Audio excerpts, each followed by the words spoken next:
Hi పిల్లలు, welcome to Rambo stories. ఎవరు గొప్ప?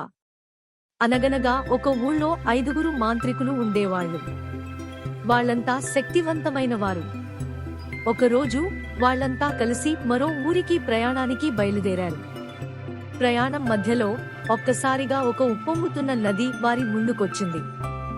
నదిలోకి చూస్తే అంతా వెగటు నీరు. దాటడం అసాధ్యం అనిపించింది. వాళ్లలో ఒకడు ఇలా అన్నాడు, మనందరం మాంత్రికులమే. ఈ నదిని ఎవరు తెలివిగా దాటతారో చూద్దాం. మనమందరం ఒక పోటీ చేద్దాం. ఎవరైతే అత్యుత్తమంగా అవతలి ఒడ్డుకు చేరతారో వాళ్లే మనలో గొప్పవారు. అందరూ ఆసక్తిగా గౌరవంగా ఒప్పుకున్నారు. మొదటి మాంత్రికుడు తన విద్యతో నదిని మొత్తం ఒక సీసాలో బంధించి వేశాడు. అలా ఆ సీసా చేత్తో పట్టుకుని ఇసుక మీద నడుస్తూ అవతలికి చేరాడు. అక్కడ సీసా తెరిచి నీటిని మళ్లీ విడిచిపెట్టాడు. రెండవ మాంత్రికుడు నవ్వుకుంటూ తన చెప్పుల్ని బయటపెట్టాడు. మంత్రాలు చదివి ఆ చెప్పులకు ప్రత్యేక శక్తినిచ్చాడు. ఆ చెప్పులు వేసుకుని నదిపై నడుచుకుంటూ అవతల ఒడ్డుకు చేరాడు. మూడవ మాంత్రికుడు ఒక గుడ్డతుండును తన నడుము చుట్టాడు. మంత్రాలు పలికిన వెంటనే గాలిలోకి ఎగిరిపోయి నదిని అలవోకగా దాటేశాడు. నాలుగో మాంత్రికుడు బలంగా ఊపిరి పీల్చి నది మీద ఊదాడు. ఒక్కసారిగా నది మొత్తం ఆవిరైపోయింది.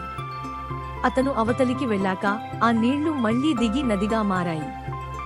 ఐదవ మాంత్రికుడు తన మంత్రాల వల్ల అడవిలో ఉన్న 100 చెట్లు నదికి చేరుకొచ్చేలా చేశాడు. ఆ చెట్లతో ఒక మామూలు వంతెన వేసి కాళ్లతో నడుచుకుంటూ అవతలికి వెళ్లిపోయాడు. ఇంతకీ వెళ్ళింది ఎవరు గొప్పవారు? బేతాళం ఇప్పుడు విక్రముడిని చూసి ఇలా అడిగింది, ఇప్పుడు చెప్పు రాజా, వీళ్లలో ఎవరు నిజంగా గొప్ప మాంత్రికుడు? విక్రముడు చపటలాడి ఇలా అన్నాడు, ఓ బేతాళ, వీళ్ళు 5గురు కూడా మహామంత్రగాళ్లే. కాని మొదటి 4గురు తమ శక్తులను తమ ప్రయోజనానికే ఉపయోగించారు. వాళ్ల విద్యలు తాత్కాలికంగా నీటిని అడ్డుకున్నా ఆ శక్తుల వల్ల ఇతరులకు ఎటువంటి ఉపయోగం లేదు. కాని 5వవాడు మాత్రం వంతెన నిర్మించాడు. అది నదిని దాటేందుకు అందరికీ ఉపయోగపడుతుంది. అది ఆయుష్తో కూడిన పరిష్కారం. అందుకే మిగతా 4గురికన్నా 5వవాడు గొప్ప మాంత్రికుడు. అన్నంతలోనే విక్రముడు మౌనం చెదిరిపోయినందున బేతాళం చిరునవ్వుతో మళ్లీ చెట్టెక్కి వెళ్లిపోయింది.